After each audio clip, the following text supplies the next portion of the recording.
을 따라합니다. 진리가 너희를 자유롭게 하리라. 어느 늑대가 양 한 마리를 잡아먹기 위해 뒤를 쫓아가고 있었습니다.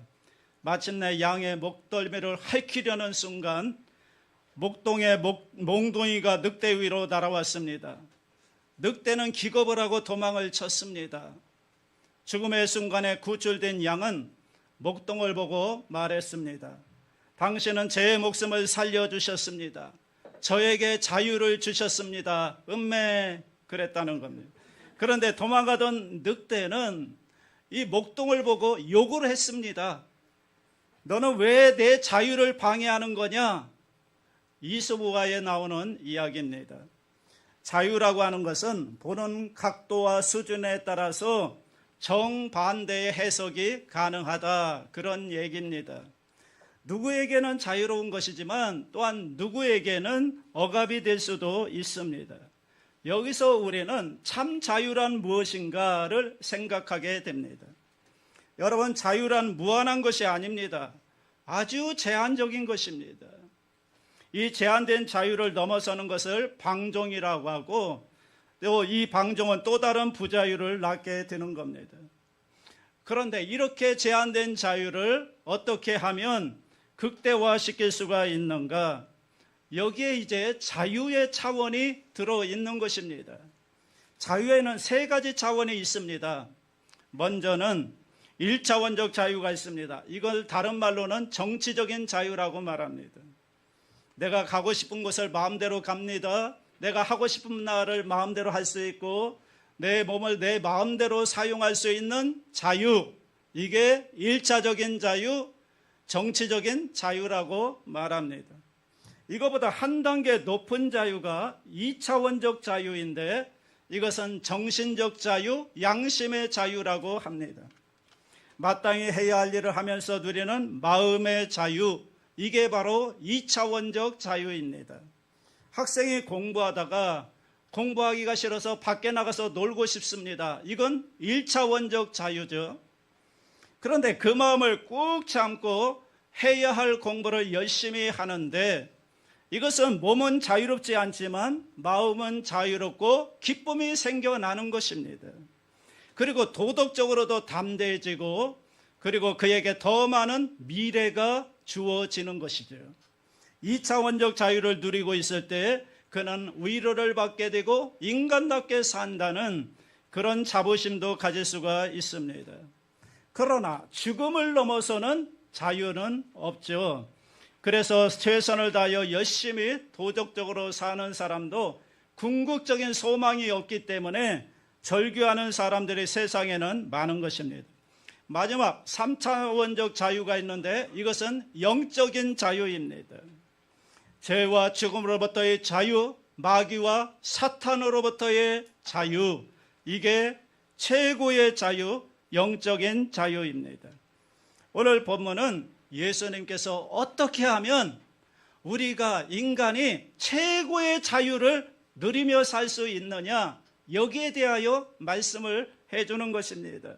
그래서 오늘 본문에 별명이 있는데 영적 자유의 대헌장, 마그나 카르타라고 이름이 붙이고 있는 것입니다. 지금 예수님은 예루살렘 성전에서 하나님의 말씀을 전하고 있습니다. 그런데 그 말씀을 듣는 사람들 가운데 대다수는 예수님을 의심하고 예수님의 말씀을 받아들이지 않고 마음을 닫았습니다. 그런가 하면 소수의 사람들은 예수님의 말씀과 기적을 보면서 마음을 열고 예수님을 신뢰하고 있습니다. 예수님은 그들을 보면서 자기에게 마음을 연 그 사람들을 향하여 말씀을 주십니다. 31절 말씀인데 우리 같이 한번 읽어보겠습니다. 그러므로 예수께서 자기를 믿은 유대인들에게 이르시되 너희가 내 말에 거하면 참으로 내 제자가 되고 너희들은 참으로 내 제자가 되어라 라고 하는 초청의 말씀이죠. 자, 여러분, 그렇다면 어떻게 해야 예수님의 제자가 될 수 있을까요? 그 방법이 무엇일까요? 그 방법이 오늘 본문에 나와 있는데 한번 찾아보겠습니다. 예수님의 참된 제자가 되는 방법이 무엇인가? 31절에서 한번 찾아보십시오. 예수님의 참된 제자가 되는 방법 무엇이죠? 네, 그렇습니다. 너희가 내 말에 거하면 예수님의 말씀 안에 거해야 된다. 여기 거한다는 말은 푹 잠겨서 깊이 이해하고 따라간다는 뜻입니다. 그렇다면 내 말에 거하면 할 때 그 말은 뭘까요? 예수님의 그 말씀의 내용은 무엇일까요? 십계명일까요? 예수님의 말의 내용이 무엇일까요? 여러분, 예수님은 이 말로도 말씀하셨지만 예수님의 행동이라든가 예수님이 보여준 모든 사건 자체도 말씀인 거죠. 그리고 예수님의 존재 자체가 말씀인 겁니다. 왜냐하면 말씀이 육신이 되어 우리 가운데 왔다고 했잖아요. 그러니까 예수님이 하신 말씀, 예수님이 보여주신 행동, 사건, 그리고 예수님의 존재 자체가 말씀이었다는 거예요. 자, 그럼 그 말씀의 핵심이 뭘까요? 예수님, 그분의 말씀, 압축하면 뭐가 되죠? 그게 바로 십자가입니다. 그래서 바울은 고린도전서 2장 2절에서 이렇게 고백합니다. 내가 너희 중에서 예수 그리스도와 그가 십자가에 못 박이신 것 외에는 아무것도 알지 아니하기로 작정하였습니다. 예수 그리스도의 십자가 외에는 아무것도 알지 아니하기로 작정을 했다. 다시 말하면 예수님의 십자가에 달려 죽으시고 부활하셨다는 이 얘기 외에는 아무것도 없다. 다른 얘기는 없다. 그것이 가장 중요한 말씀의 핵심이라는 것입니다. 그러므로 너희가 내 말에 거하면, 이 말은 너희들이 나를 통해서, 즉 예수 그리스도의 십자가와 죽음을 깊이 이해하고 받아들이게 되면, 그리고 내가 그리스도와 함께 십자가에 못 박혀 죽었다는 것을 고백하고 십자가를 붙들게 되면 내 제자가 된다, 그 말씀입니다. 예수님을 통하여 십자가를 이해하고 그 십자가를 붙들게 되면 예수님의 참된 제자가 될 수 있다, 그 얘기입니다. 그런데요, 이 제자가 될 때 주어지는 약속이 있습니다. 그 약속이 무엇인가? 32절에 나옵니다. 시작. 진리를 알지니 진리가 너희를 자유롭게 하리라. 자, 진리를 알지니. 여러분, 진리가 무엇입니까? 진리가 뭐죠? 진리란 헬라어로 알레테이아라는 말인데 직역하면 거짓의 반대 또는 없는 것의 반대.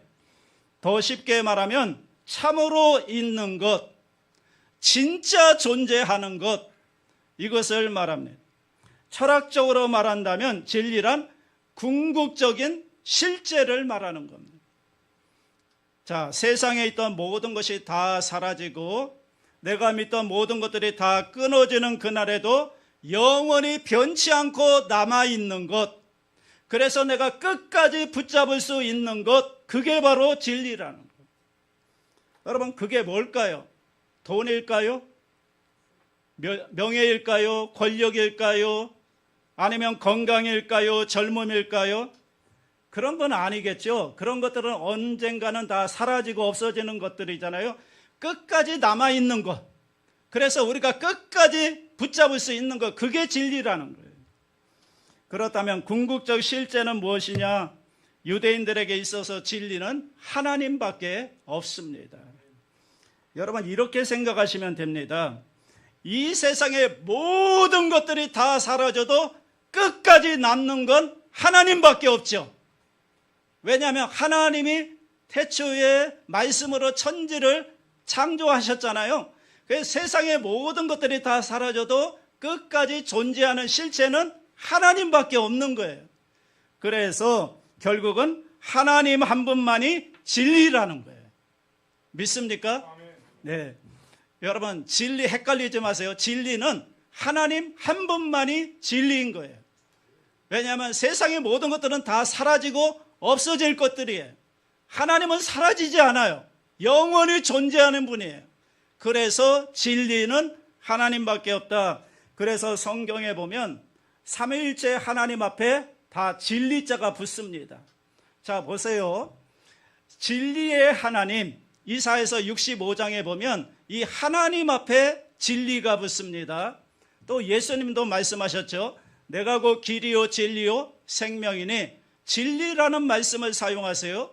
또한 요한복음 14장부터 16장에 보시면 진리의 성령께서 너희에게 오시면 성령님 앞에도 진리가 붙습니다. 그러니까 삼위일체 하나님 앞에 진리가 붙는 것은 하나님만이 참으로 진리이시기 때문에 진리가 붙는 것입니다. 하나님 자신만이 진리다. 그런데 진리가 너희를 자유롭게 하리라 그랬더니 유대인들이 하는 말이 33절입니다. 다 같이 합니다. 그들이 대답하되 우리가 아브라함의 자손이라 남의 종이 된 적이 없거늘 어찌하여 우리가 자유롭게 되리라 하느냐.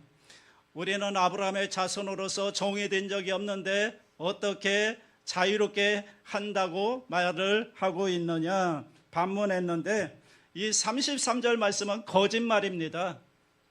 왜냐하면 지금도 그들은 남의 나라 밑에 속국으로 있잖아요. 로마 제국의 압제하에 있는 것이고, 그렇죠? 그리고 거슬러 올라가면 페르시아의 속국이었고 바벨론의 노예였고 애굽의 노예였는데 어떻게 종된 적이 없다니 유대인들은 왜 이런 말을 했을까요? 여기에 이제 그들의 자유의 차원이 들어있는 거예요. 우리가 비록 정치적으로는 남의 나라 식민지로 살고 있지만 우리는 정신적으로는 아브라함의 후예로서 하나님의 성민으로서 자부심을 빼앗기지 않았다라고 하는 정신적인 측면에서 자유를 누리고 있다고 얘기하는 겁니다. 그러니까 자유를 정신적인 측면에서 생각했죠. 자, 이 말을 듣고 예수님이 하시는 말씀이 34절입니다. 시작. 예수께서 대답하시되 진실로 진실로 너희에게 이르노니 죄를 범하는 자마다 죄의 종이라. 예수님은 자유의 차원이 정신적인 것이 아니라고 말씀하고 있죠. 예수님은 최고의 자유를 말씀하는 거예요. 영적인 자유를 말씀하는 거예요. 너희들이 육체적으로는 자유롭고 정신적으로는 자유롭다 할지라도 죄를 지은 너희들은 죄의 종이다. 죄야말로 인간을 억압하는 가장 큰 부자유이다. 이렇게 영적인 자유를 말씀하고 있는 것입니다. 자, 그럼 여러분 어떻게 해야 그들은 예수님이 말씀하는 진정한 자유를 얻을 수 있겠습니까? 36절에 설명합니다. 시작. 그러므로 아들이 너희를 자유롭게 하면 너희가 참으로 자유로우리라. 여러분 32절에서는 진리를 알지니 진리가 너희를 자유롭게 하리라 말씀하셨고, 그리고 36절 여기서는 아들이 너희를 자유롭게 한다고 했잖아요. 그러니까 진리는 결국 누구라는 겁니까? 예수님 자신이 진리라는 거예요. 예수님만이 진리이고 나만이 너희들을 진정으로 자유케 할 수 있는 존재다. 그런 말씀을 하는 것입니다. 아니, 아버지 하나님만 참된 진리가 아닙니까? 그런데 왜 예수님도 진리라고 말하고 있죠? 왜냐하면 예수님도 하나님이시잖아요. 그리고 예수님이 말씀하셨죠. 나와 아버지는 하나다라고 말씀하셨고, 더 중요한 건 십자가를 통해서 진리이신 하나님께 나아갈 수가 있기 때문에 예수님도 진리다, 그 얘기입니다. 십자가를 통해서만 참 진리이신 하나님을 진정으로 만나게 하고 연합하게 함으로써 진리 자체를 소유할 수 있도록 해주시는 분이 예수님이기 때문에 예수님이 참된 진리이다. 여러분, 그렇다면 예수님 안에서 우리가 얻는 자유는 무엇일까요? 진리가 너희를 자유롭게 한다고 했는데 예수님만이 우리에게 주실 수 있는 자유가 무엇인가? 세 가지만 말씀드립니다. 첫째, 죄로부터의 자유입니다. 무신론자인 버드런트 러셀은 말했습니다. 나는 그리스도인이 아닙니다. 그러나 내가 그리스도인에게 가장 부러운 것은 그들이 용서를 받는다는 사실입니다. 여러분, 죄인에게 있어서, 우리 다 죄인이잖아요. 죄인에게 있어서 용서를 받는다는 거, 이게 어마어마한 자유인 거예요. 죄책감과 가책으로부터 자유를 얻을 수 있다. 이건 대단한 거죠. 예수 그리스도를 통하지 않고는 이 용서의 자유를 절대로 누릴 수가 없습니다. 여러분이 어떤 죄, 무슨 죄를 지었다 할지라도 예수님 앞에 나와 회개하고 예수 그리스도를 붙잡고 믿으면 여러분은 죄에서 용서함을 받고 자유를 얻게 되는 줄로 믿습니다. 두 번째, 사랑으로부터의 자유입니다. 우리 모두는 다 사랑을 받기 원합니다. 나의 있는 모습 그대로 사랑받기를 원하는데, 사랑을 갈망하는데, 그런데 누가 우리를 진짜 사랑하겠습니까? 누가 우리를 있는 모습 그대로 사랑해 줄 수가 있겠습니까? 예수님 밖에는 없는 겁니다. 그게 바로 십자가 아닙니까? 우리를 죽도록 사랑해서 예수님의 십자가에 못 박혀 몸을 찢고 피 흘려 죽어주신 것, 오늘도 우리 마음에 놓고 하시고 우리 삶 속에 들어와서 우리의 삶을 변화시키기를 원하시는 그분이 바로 예수님인 것입니다. 예수님은 우리가 어떤 사람이든 상관하지 않습니다. 그게 바로 십자가 사랑인 것입니다. 내 인생에 무가점에 눌린 인생이 얼마나 많습니까? 그러나 내가 죽도록 사랑받았다는 사실을 깨달을 때 우리는 자유함을 누릴 수가 있는 것입니다. 마지막 세 번째는 죽음으로부터의 자유입니다. 인간의 두려움의 극치가 뭔지 아십니까? 인간의 고민의 극치가 뭔지 아십니까? 죽음의 문제입니다. 그래서 사람들은 다 죽음을 두려워합니다. 그리고 죽음 이후에 있을 하나님의 심판에 대해서 다 두려워합니다. 여기에서 자유할 수 있는 사람이 누가 있습니까? 예수 그리스도를 믿고 그분의 제자가 되면 우리는 자유로움을 얻을 수가 있는 것입니다. 왜냐하면 예수님 안에 부활과 생명이시기 때문에 나는 부활이요 생명이니 나를 믿는 자는 죽어도 살겠고 무릇 살아서 나를 믿는 자는 영원히 죽지 아니하리라 말씀했습니다. 정말 여러분, 인생에 필요한 것이 많을 것 같지만 저에게 말하라고 한다면 이 딱 세 가지를 말씀드리고 싶습니다. 인생에 있어서 가장 필요한 게 뭐냐면 첫째는 용서이고 두 번째는 사랑이고 세 번째는 영생입니다. 여러분, 이게 다 예수 그리스도로 말미암아 우리에게 주어지는 선물인 줄로 믿습니다. 그것을 얻을 때 우리는 참으로 자유롭게 될 수가 있는 것입니다. 그러므로 아들이 자유롭게 하면 너희가 참으로 자유로우리라 말씀하고 있는 것입니다. 미국의 유명한 이 모리스 롤링스 박사의 이야기입니다.